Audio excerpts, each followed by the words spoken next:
The Agilent VSA software is used widely to examine the impairments from real radio signals using real RF hardware and the associated baseband. It can also be used, as we'll see in this video, to get a pretty good understanding of the LTE signal structure. I'm going to recall a demonstration signal which includes both the recording of the test signal and the test configuration, which will allow us to look at the overall structure and also details from within the waveform. This is a typical display that starts off by showing us a mixture of information about the setup configurations. This is part of the help information. And in the analysis, we see on the left-hand side, first of all, the constellations associated with the signal, which in this case is pretty complex because, as we can see from the detected allocations on the bottom, we're looking at an entire radio frame.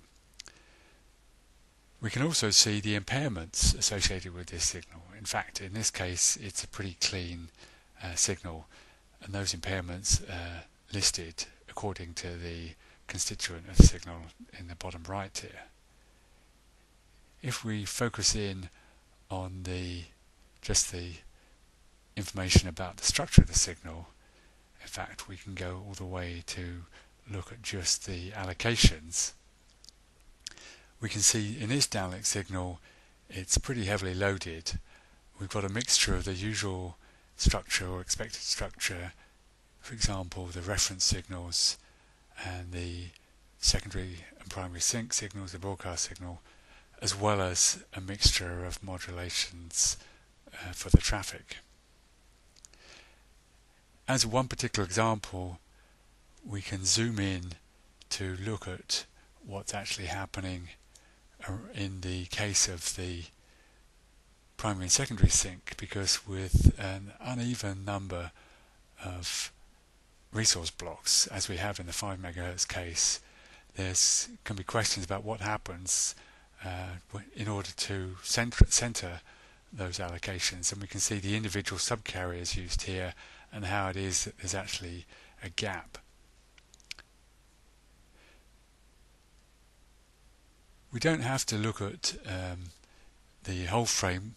We can go in and look in a lot more detail by changing the demodulation properties.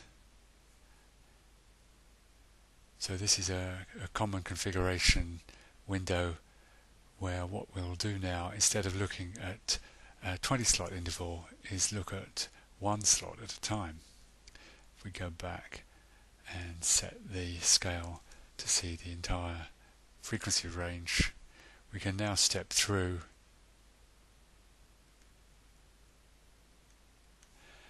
and we'll see that not only do we get the information about what kind of channel, logical channel or physical channel we have, we can see the modulations that are associated with that.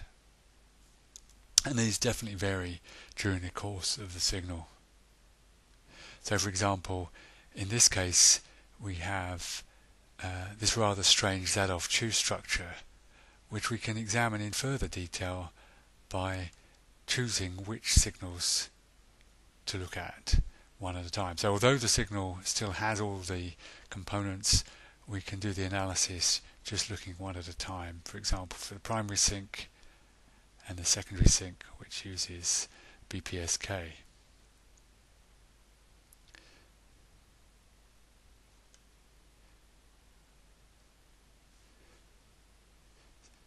So this software lets us do a considerable level of analysis. If we go through towards the end of the signal, we find that one lucky user here has got 64 QAM, whilst the other has QPSK.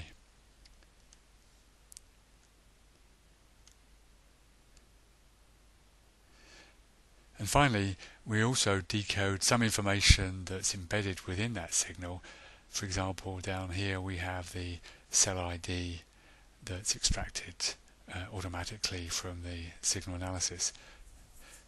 This software is free for use in this demonstration form and is available for download from the Agilent website www.agilent.com/find/89600.